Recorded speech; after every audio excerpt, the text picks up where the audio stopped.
Welcome back to our Should You Read series, this episode being The Money Book for the Young, Fabulous, and Broke by Suze Orman. You might wonder what's in the book, and the chapters dedicated include Know the Score, which is talking about credit score in general, Career Moves, Give Yourself Credit, which is talking about selecting good credit cards, Making the Grade on Student Debt, Save Up, Retirement Rules, Investing Made Easy, Big Ticket Purchase, which is talking about the cars, and the other big ticket purchase, talking about the home, and lastly, Love and Money. We'll start with what I didn't like about the book. And number one is the overemphasis on credit scores.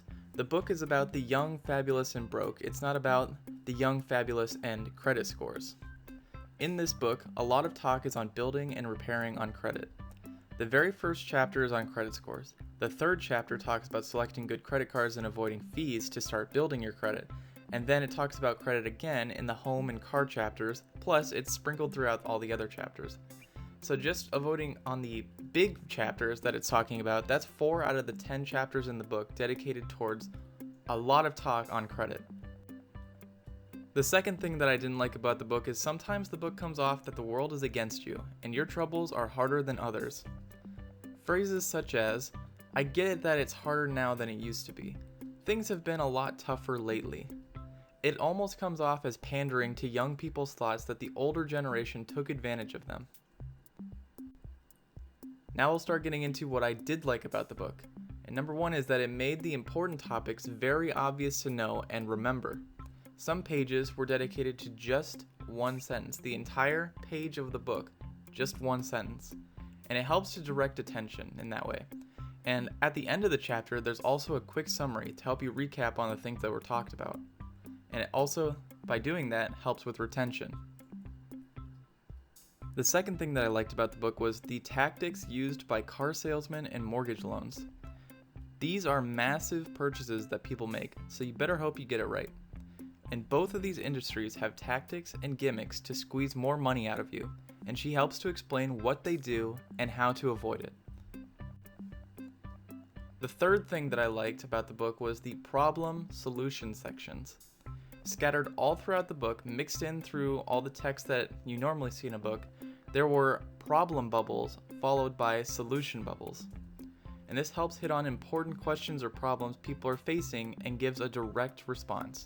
And also, writing this way helps break up the walls of text and makes it look better.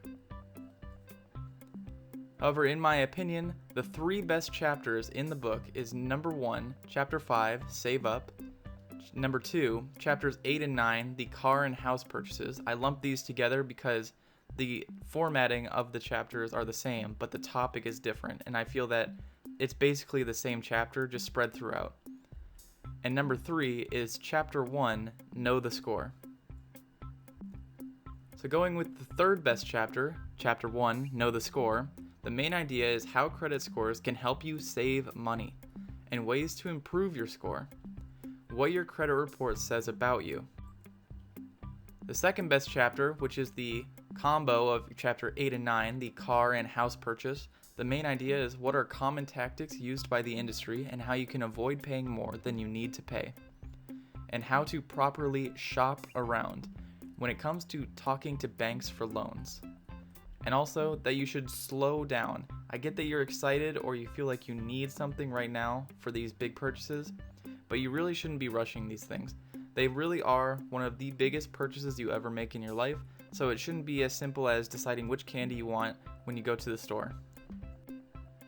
However, the best chapter in my opinion is chapter number 5, Save Up. The main idea is tons of ways to stop spending so much money.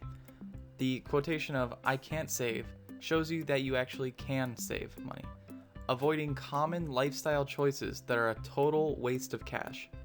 My only complaint is that this chapter wasn't as long as I wanted it to be. It was one of the shorter chapters in the book, and all the other chapters seemed to be more flushed out, whereas this one was more of a, hey, you really should be saving, and here are some common lifestyle choices that people are making that you can avoid, and I thought that was very helpful, and I really wish that it was longer than it was in the book. But as usual for my series on the channel, this isn't about should I read this book, the question is should you read this book? People this book is for. Anyone new to personal finance. People looking to be building and understanding credit cards and scores, what they mean and how they can be used. People who feel like they are broke and can't save, who are stuck in lifestyle choices where they're spending more money than they need to and maybe don't even realize it. People with student loans, there's an entire dedicated chapter for just student loans. And lastly, someone planning to buy a car or house soon. People who this book might be for is someone who is wondering about how money affects friendships and love relationships. This is chapter 10 in the book, and is a topic that isn't brought up much in other books. And since it's not a big topic, I put it as a maybe recommendation for people who are on the fence about it, who maybe have a few of the topics discussed previously, but aren't quite sure if that's really something that's prevalent to them. Maybe this is something that can put them over the edge, or make the decision factor of whether or not that's important for them. People who this book is definitely not for. People looking for specific investment choices. It talks about investment vehicles such as IRAs, 401ks, and different brokerage types.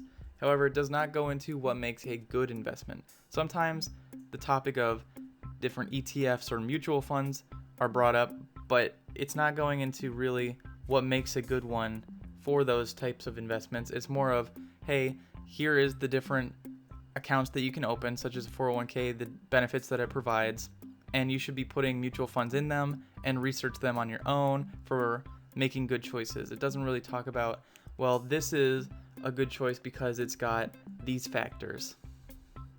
Second, people who are already heavy savers with good credit scores.